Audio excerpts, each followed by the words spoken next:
We live in a fast world, but in this rapidity, we lose so much of what makes life worth living. Beauty, creativity, gratitude, peace. In a culture of productivity and efficiency that leaves little room for pause, slower moments need to be chosen with intention. And when we do, we discover that the things which aren't efficient often hold the deepest richness. Practices that ask for patience and slowness invite us back into ourselves. They open our senses to the world around us, offer space for reflection, and gently clear our minds.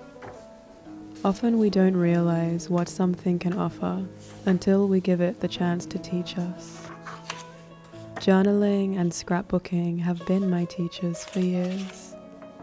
They connect me to the vibrant world within my mind and the grounding beauty beneath my feet. When I sit down in the morning to journal, feeling sunlight kiss my skin and listening to the quiet hum of the world around me, my mind slows and a sense of ease crawls inside of me, reminding me that everything will be okay.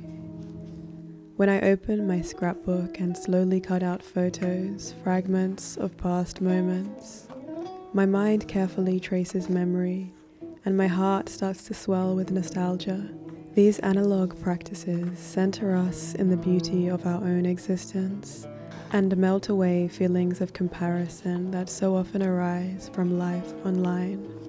They remind us of the quiet, enduring importance of our own stories, made tangible page by page. Journaling teaches me that my story doesn't need to compete with anyone else's. It simply needs to be lived. An empty page becomes a mirror that reflects me back to myself, instead of a window into what everyone else is doing. In this way, it feels like an act of self-compassion, choosing to value my own voice above the noise of comparison.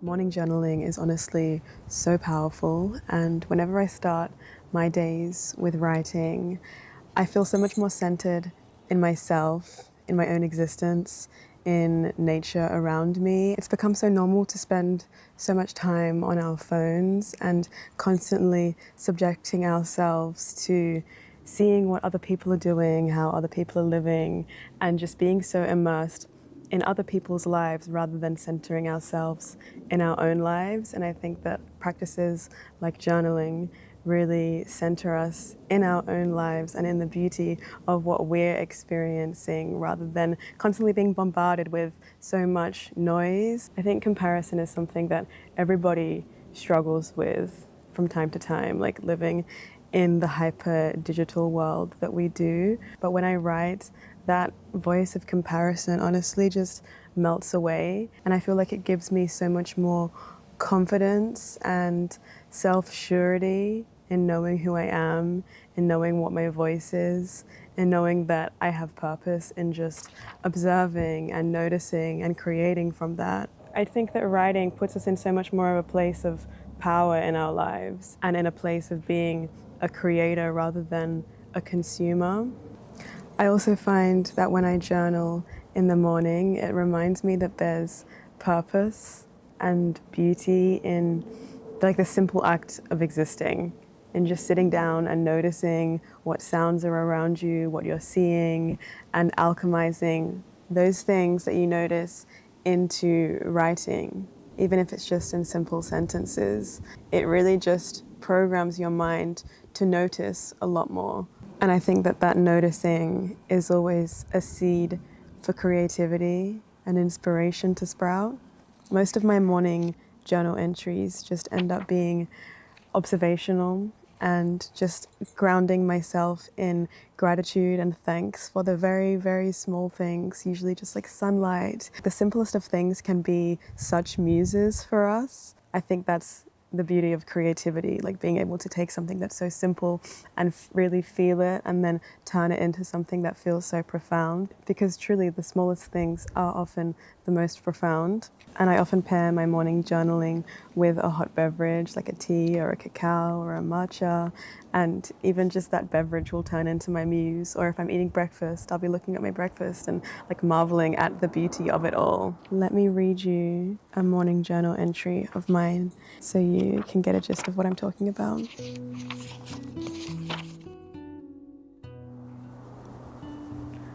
The sun is going behind the cloud.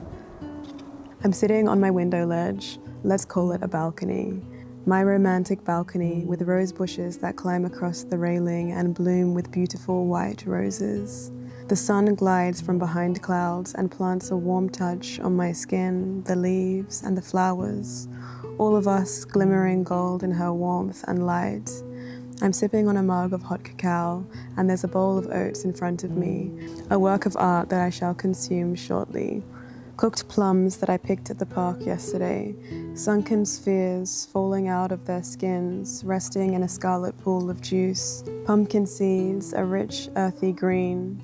Chopped dates, chewy and sweet. A bowl of oats, my morning muse. The sun, my eternal muse. The moment, forever laced with unending richness, beckoning us to notice. Oh, how grateful I am for this day. For the dawn that breaks over and over again, for night that offers us a space to rest, the sure darkness that teaches us to surrender, the daylight that shows us beauty and magic. How thankful I am to witness, to be here today, a part of it all. I shall not waste an ounce of this blessing that is bestowed upon me day after day, the blessing of life. Just gratitude, honestly, so much gratitude for life. And I think when you notice the simple things in life and you realize how profound they are, you just realize how every moment is truly such a blessing and such a miracle. I think we become kind of numb and we desensitize ourselves from really relishing in the beauty of what is around us every single day, because it's around us every single day. But there's miracles every single day and there's so much to be grateful for every single day. And I think that when we put our minds in a place of allowing ourselves to notice, it just brings so much more joy and fulfillment and happiness, because those things are with us all the time through good times, bad times, changes. Like there's so much here in the world, in life, that we can anchor into. And journaling is just such a great practice, such an intimate practice with yourself, to sink into those little things and just let yourself feel them and be thankful for them.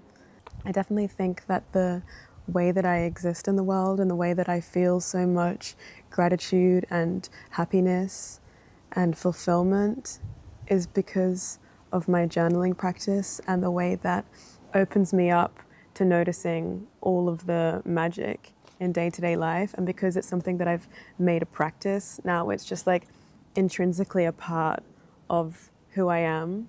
And that's the beauty of like creating a practice and being consistent with something, is it really sinks into you and kind of becomes a part of you and is inseparable from you in a way. And then you become inseparable from that gratitude and that beauty that is everywhere. In a scrapbook, every photograph, every written reflection, every piece of memorabilia are small reminders that our days are worth remembering. Scrapbooking shows me that my life is already art. It just asks me to notice it. History doesn't just exist in textbooks and grand events that have passed. History also lives in the quiet moments of our personal lives. The way we laughed with a friend, the way a place once felt, the way you struggled to let go and eventually welcomed a new chapter of life. Holding these stories in our hands is honoring the truth that our lives matter and that every detail belongs in the sacred tapestry of memory.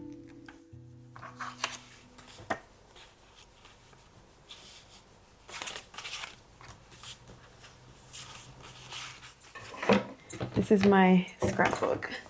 It's my scrapbook for 2024. I actually haven't started my scrapbook for 2025 yet, but I'm still going with the one from last year. So much happened the last year, and I'm just really taking my time with all of these memories and all of these experiences, piecing them together slowly. But the practice of scrapbooking is so satisfying to me. It's honestly not something I do that often. I wish that I did it more. I want to make it more of a practice in my life to do it more regularly. But I love that it's always there for me to come back to.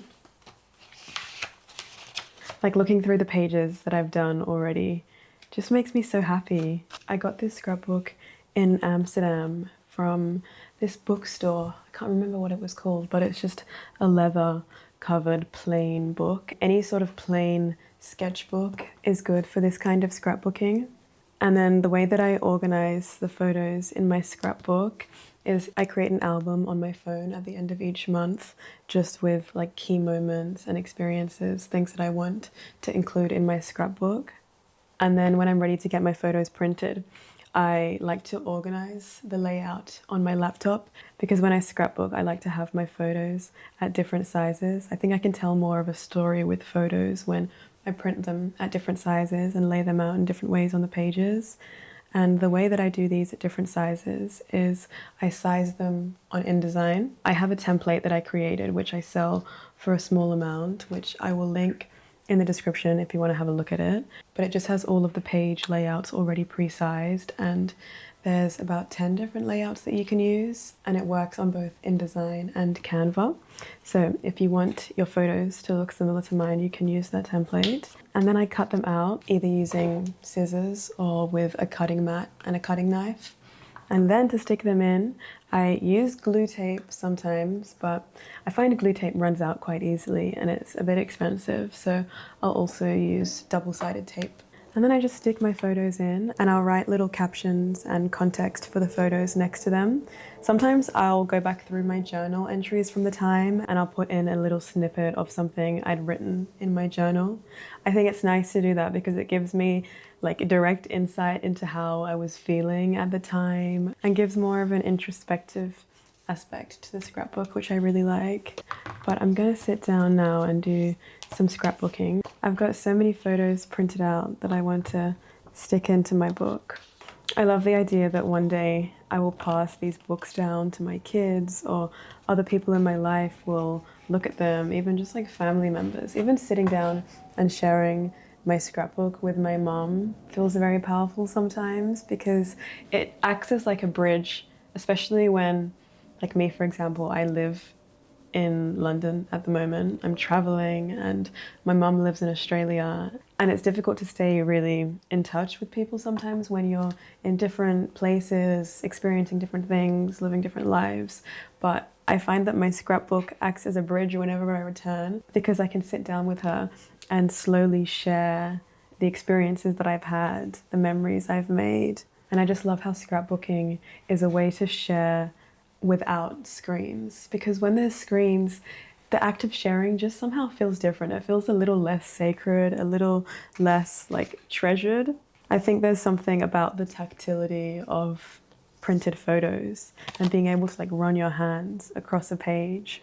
Paper is just a completely different way of engaging with memory rather than screen, because when you're on your phone, you're swiping and you're scrolling, and I think it kind of demands this fastness. But when you're on paper, you're invited to really slow down and like savor each page and each little detail in the photos. I find myself paying so much more attention to the small things in photos when they're printed, when I can hold it in my hands and be like, wow, look at that. Like, it just feels so much more precious. Maybe I'm just too sentimental and too nostalgic, but that's what I think. It just slows the whole act of storytelling down. And I think that storytelling is innately a very sacred, very special thing. We need to get back to sitting around the fire, telling one another stories, versus just like swiping and sending each other things on our phones, because it just takes away so much of the intimacy of storytelling, of sharing. There's definitely just a certain humanness to paper.